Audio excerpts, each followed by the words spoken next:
welcome to my YouTube channel.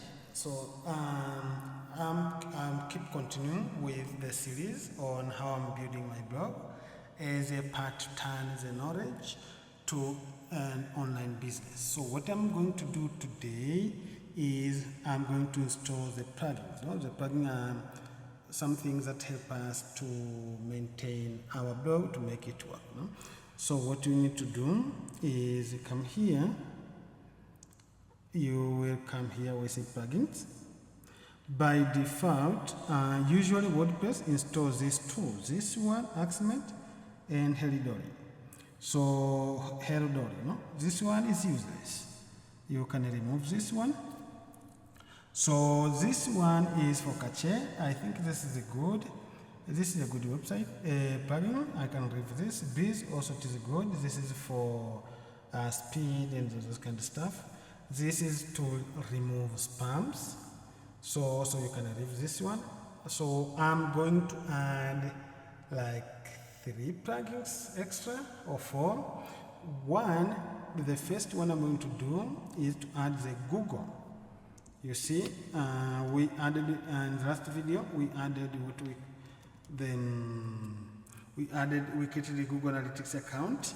So now we are going to use the Google. It's called SiteKit. This will help us to, you see, they have like more than 4 million installations. So it is a good plugin. You just click and activate.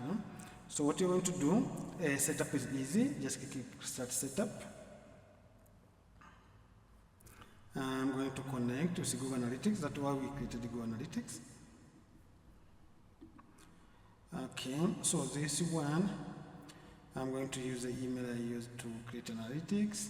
Continue.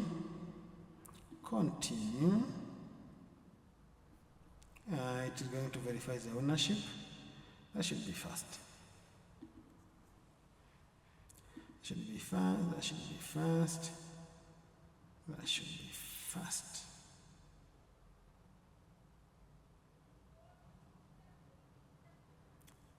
So see, everything, this is what we set up. Remember when we set up the Google Analytics account, we set up everything. That I was saying it is easier if you put your own domain name, the same, so you know that what you are talking about. Just click finish setup. That is it.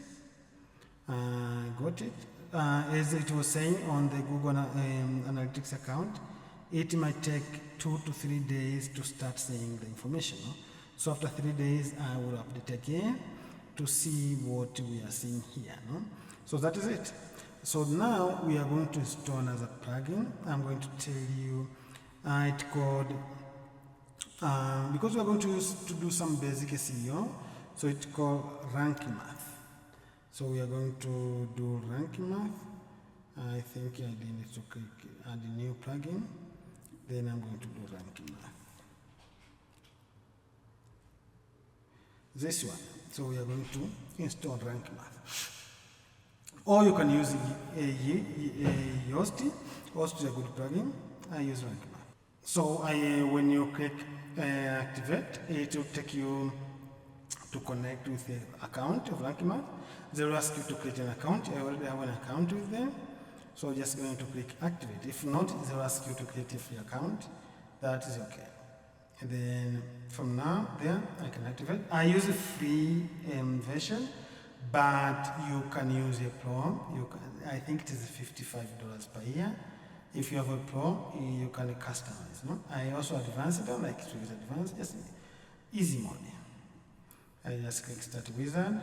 Usually they will give you the basic setup. That's what we need. Okay. Also, they ask you to connect to Google service. It's not necessary, but you can do. I recommend to do it. Okay. It asks you for permissions. So here, just wait for a second. It will show up here. So see, here I'm going to select save. You see, it is here. The property should be the same, and the web stream, the data stream, the same. Since we are going to use Google official plugin to install the analytics code, we don't have to do that with the plugin. Then email report, yeah, send me an email report, no problem. That is it on this case, no? So just go and that will be it. So what we need to do after we finish, I selected easy mode. I forgot one thing. Let me come, I'm going to click advanced mode. Usually I activate this. So you click advanced mode, I activate this. This will track the 404 page. If someone clicks something that I shouldn't be, maybe there's a wrong link to the 404 page, it will tell me. Another plugin that we can do, you can install, is accelerated mobile page, no? Because most people nowadays they use a mobile page, so we needed to do that to activate it. We will install the plugin. Another thing that I usually do, I usually remove the category. You see, if you are going to create categories, it will say category then the link. So I don't like that. So I just remove category. Come here. I think I leave the rest as they are. Maybe I can change something later. No? So that is all setting I'm going to do at the moment. So now what we're going to do, we are going to install another plugin. Where are the plugin? Just click new. Another one that I like to install, it's called table of content. Let me show you something. If you come to my blog, you see here, if you click blog, if let's say this one, you see this table. No? This table, what it does is that, for example, it will give you a summary, no, of what the table of content. So, for example, I want this mistake, how to avoid it. It will jump there. So it will give you like an idea of what they do. Because the issue that not everyone will read everything. So most people will come here, they will see, they may be giving up too soon.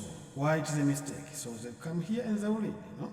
So that's what you want to do. You want to give people chance to skip your content. You cannot force people to read your content. If you don't want to read, it is okay. So we need to install a plugin that can help us with that. It's called table of content. There's a lot of them. The one I like, it's called easy table of content. This one. So I'm just going to install this one, and I'm going to activate. This I usually I don't want to upgrade. So usually I put it on post on page. You can put everywhere you want the table of content. Sometimes just on post, but usually I put it on both. I can so where they can insert, so that you can scroll down, and I'm going to save. If you have a lot of sites, you can just insert in one and import in the rest. Another plugin that I'm going to use is, let me see what we miss here.